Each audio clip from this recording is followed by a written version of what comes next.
penyertaan-Mu Tuhan, segalanya bagiku. Hadir-Mu di hidupku, terutama bagiku. Sekali lagi katakan, penyertaan-Mu Tuhan, segalanya bagiku. Hadir-Mu di hidupku, terutama bagiku. Anugerah-Mu Tuhan, anugerah-Mu, semua karena anugerah-Mu, bukan karena kekuatanku. Anugerah-Mu, anugerah-Mu Tuhan, kasih dan sayang-Mu, sumber kekuatan bagiku. Mari nyanyikan dari awal sekali, katakan penyertaan-Mu Tuhan, segalanya bagiku. Hadir-Mu di hidupku, terutama bagiku. Anugerah-Mu, anugerah-Mu,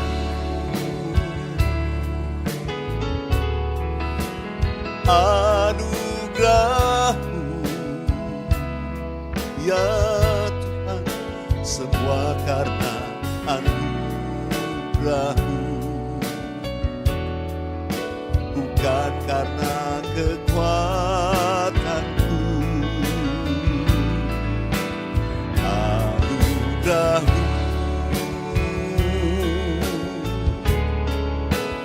anugerah-Mu Tuhan, kasih dan sayang-Mu, sumber kekuatan bagiku. Mari kita bangkit berdiri bersama-sama di tempat ini. Anugerah-Mu,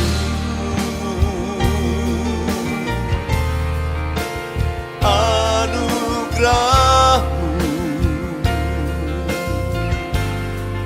semua karena anugerah-Mu,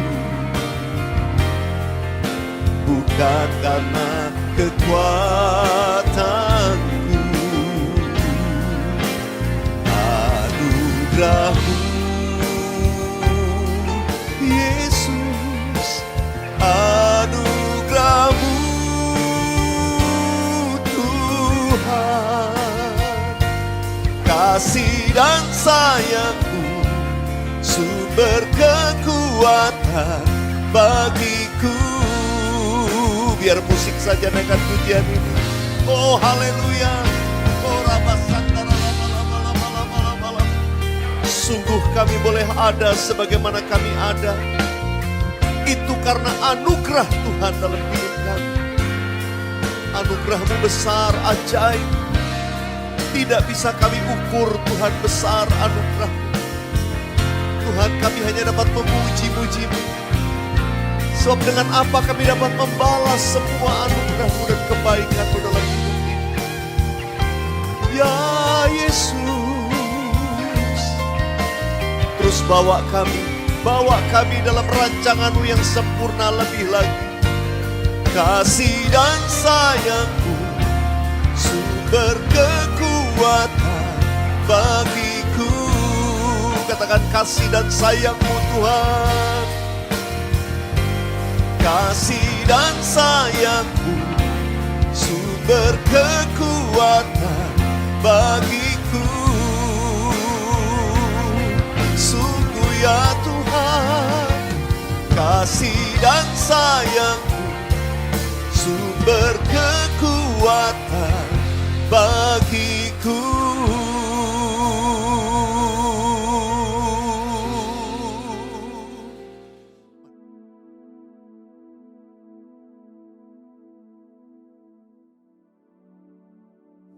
Shalom semuanya.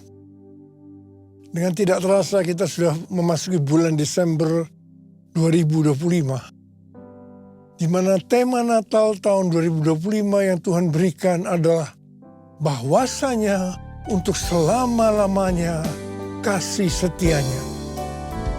Sebab Tuhan baik, bahwasanya untuk selamanya kasih setianya. Sebab Tuhan baik, bahwasanya untuk selamanya kasih setianya.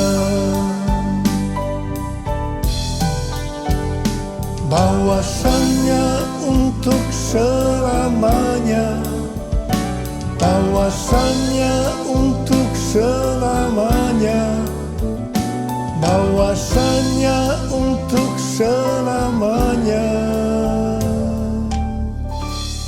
kasih setianya. 1 Tawaris 16 ayat 34 berkata, bersyukurlah kepada Tuhan, sebab Ia baik, bahwasanya untuk selama-lamanya kasih setianya. Daud memindahkan tabut Allah dari rumah Obed-Edom ke Yerusalem. Tabut Allah diletakkan di tengah-tengah kemah yang dibuatnya. Ini adalah pondok Daud. Daud menempatkan para pelayan di hadapan tabut Tuhan untuk memasyurkan nama Tuhan dan menyanyikan syukur dan puji-pujian baginya. Bersama dengan para pelayan itu, Daud menyanyikan, bersyukurlah kepada Tuhan, sebab Ia baik, bahwasanya untuk selama-lamanya kasih setianya. Hampir tiap pagi dalam doa, saya selalu memperkatakan, Tuhan Yesus, Engkau baik. Engkau sungguh baik dan sangat baik, bahwasanya untuk selama-lamanya kasih setiamu. Ternyata yang saya perkatakan itu adalah nyanyian Daud dalam 1 Tawaris 16 ayat 34. Bersyukurlah kepada Tuhan, sebab Ia baik, bahwasanya untuk selama-lamanya kasih setianya. Bersyukurlah pada Tuhan, sebab Dia baik, bahwasanya untuk selamanya kasih setianya. Bersyukurlah pada Tuhan, sebab Dia baik, bahwasanya untuk selamanya, bahwasanya untuk selamanya, bahwasanya untuk selamanya kasih setianya.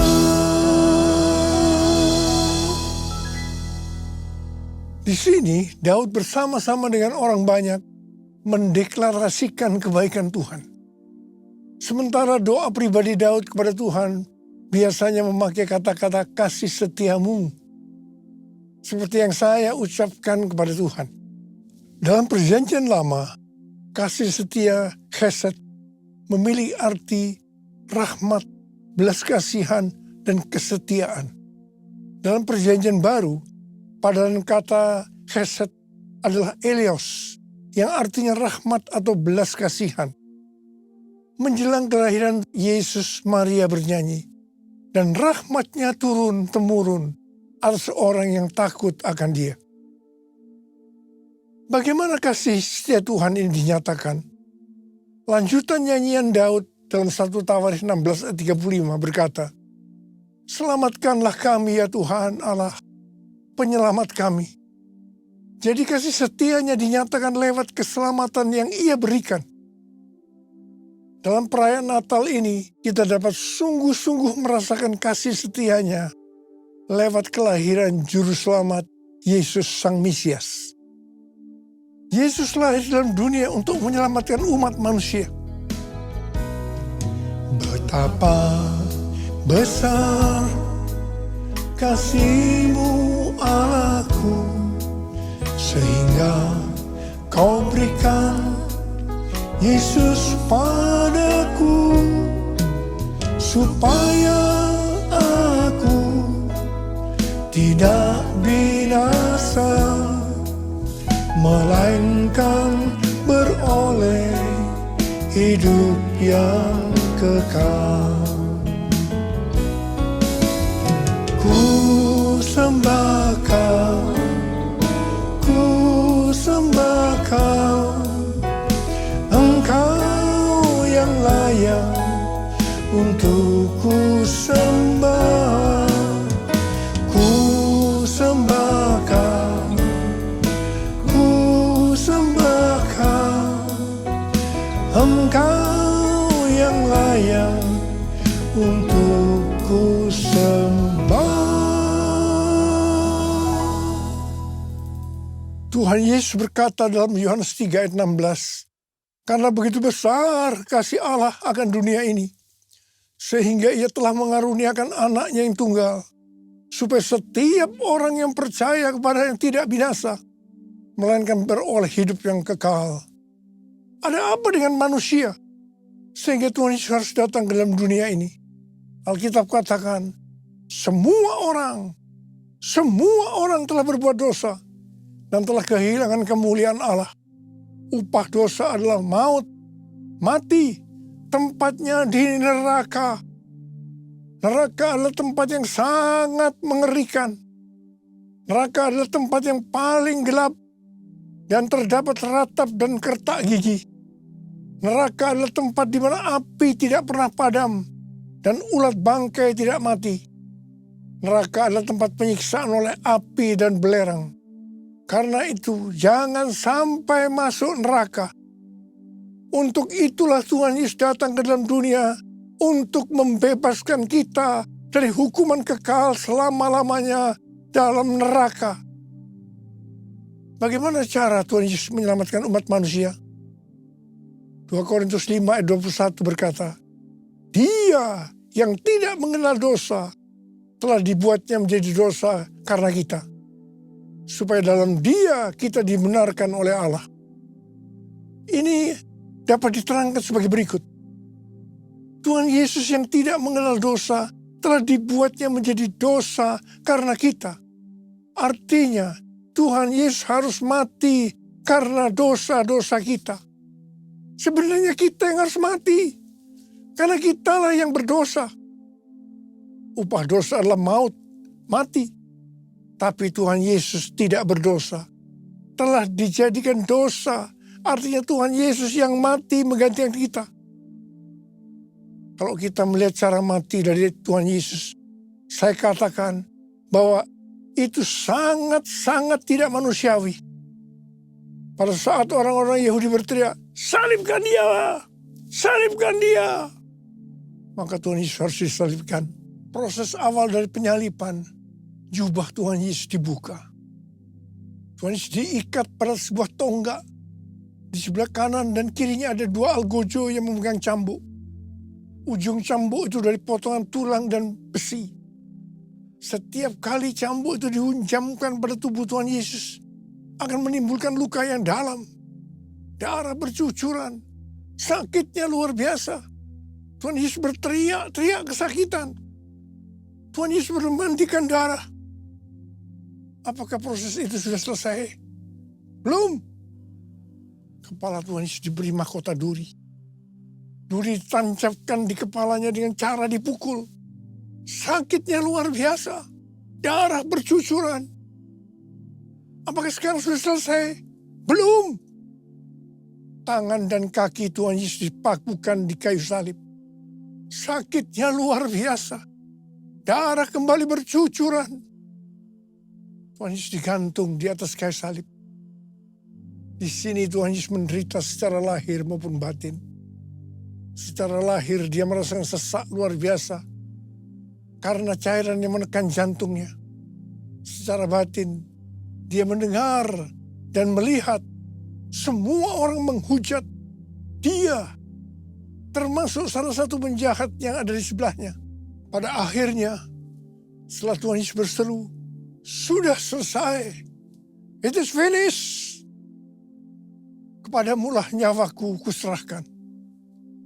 Tuhan Yesus mati. Pertanyaannya, mengapa Tuhan Yesus harus mati dengan cara seperti itu? Dengan penderitaan yang luar biasa. Darah bercucuran secara luar biasa. Mengapa tidak dengan cara yang mati yang mudah? Dipenggal kepalanya, selesai.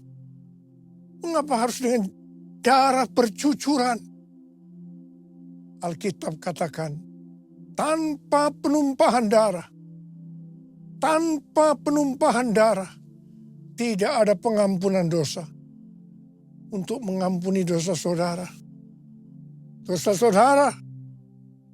kita semua, Tuhan Yesus harus mati dengan cara demikian. Selain itu, apalagi yang Alkitab katakan dengan cara mati Tuhan Yesus yang seperti itu? Yang pertama, penyakit kitalah yang ditanggungnya. Yang kedua, penderitaan kita yang dipikulnya. Dan oleh bilur-bilurnya kita disembuhkan. Betapa Tuhan Yesus mengasihi kita semua. Tak terukur kasih-Mu Yesus, Kau telah mati gantikan diriku. Kau curahkan darah-Mu untuk tebus dosaku.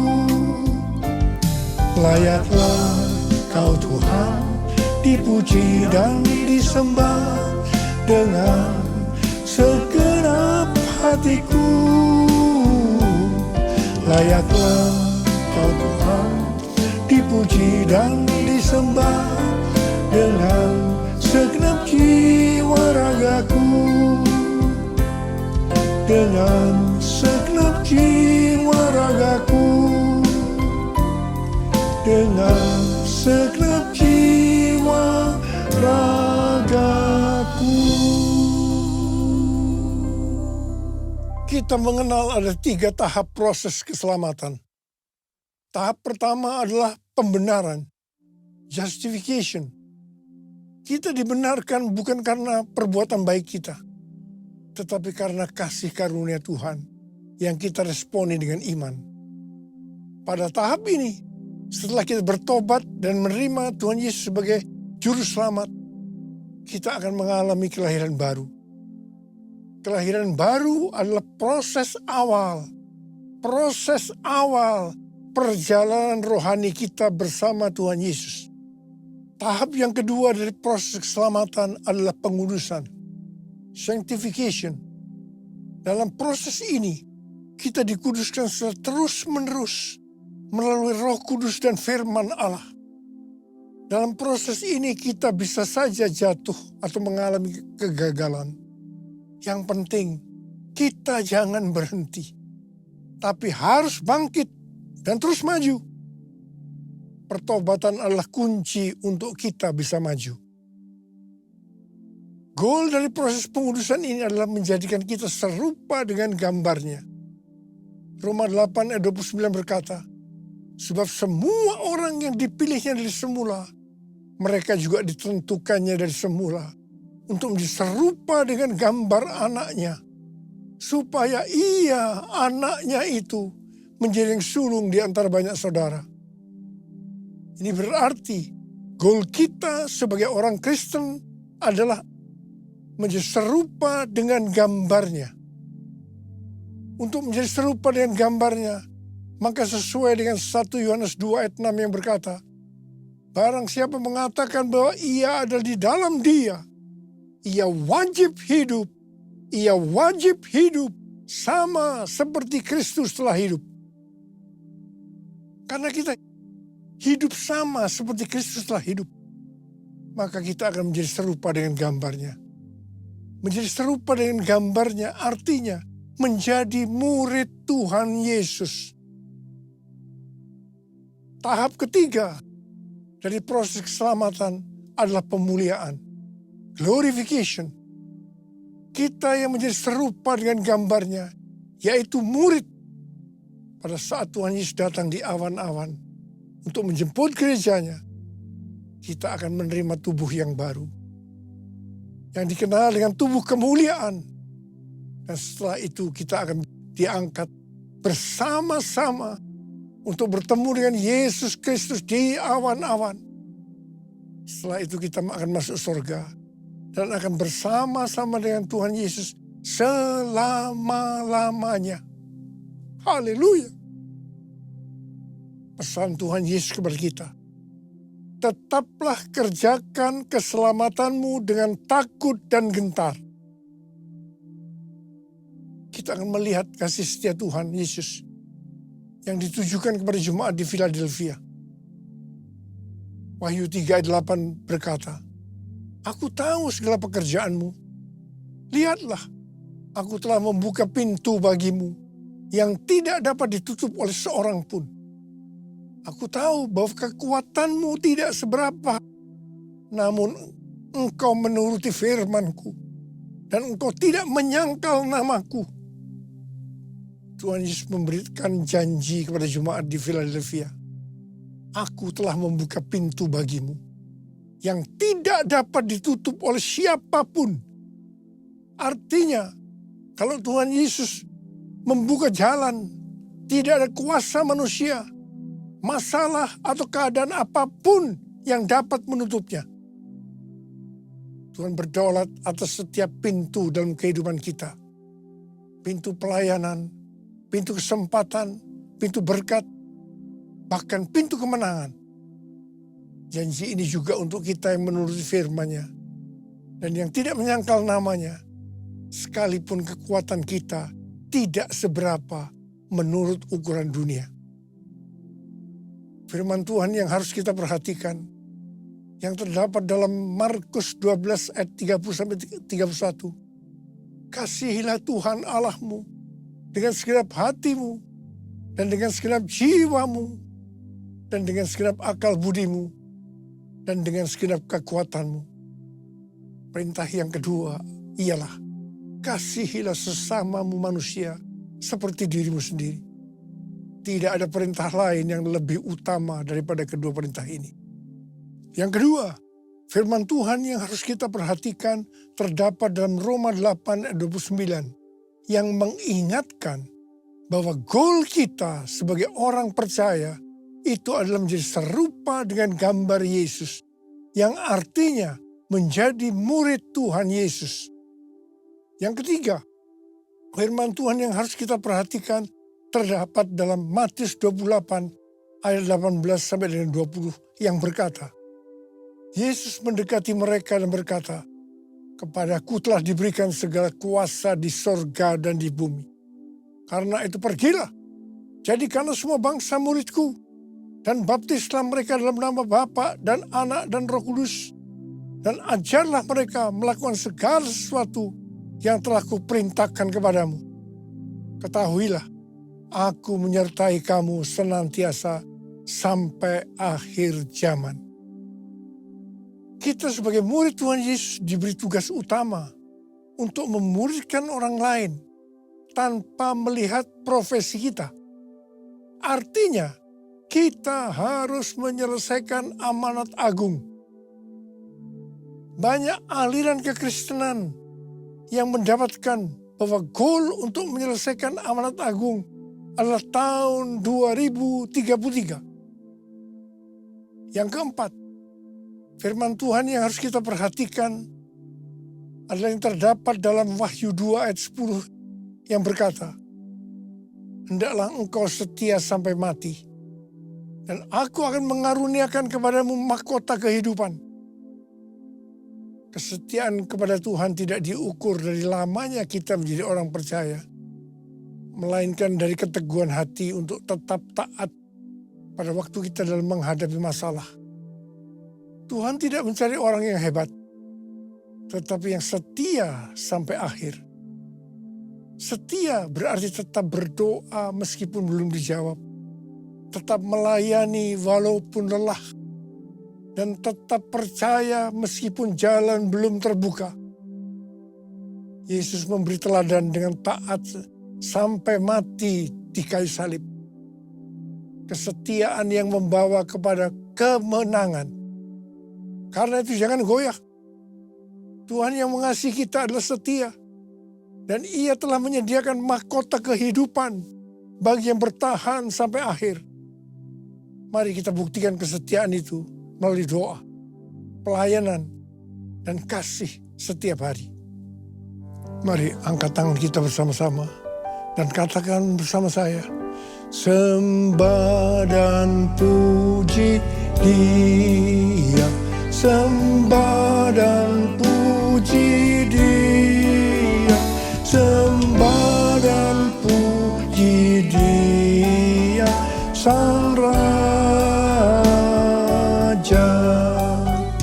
Sembah dan puji Dia, sembah dan puji Dia, sembah dan puji Dia, Sang Raja.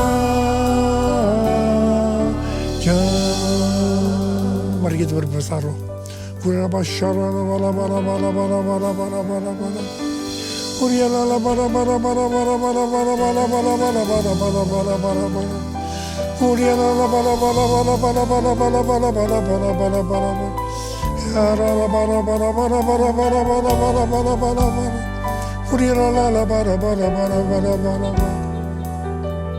Kami berdoa buat anak-anak-Mu semua Tuhan. Kami akan segera memasuki tahun yang baru, tahun 2026. Berkati mereka berlimpah-limpah-limpah. Tuhan terima kasih, Tuhan terima kasih, terima kasih, terima kasih, terima kasih. Dalam nama Yesus, amin. Mari angkat kedua tangan saudara, terima berkat Tuhan.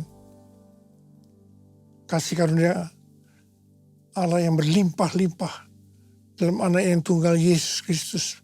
Persekutuan yang manis dan Roh Kudus menyertai kita semua mulai hari ini sampai Tuhan Yesus datang menjemput kita di awan-awan dan bahkan sampai selama-lamanya. Amin.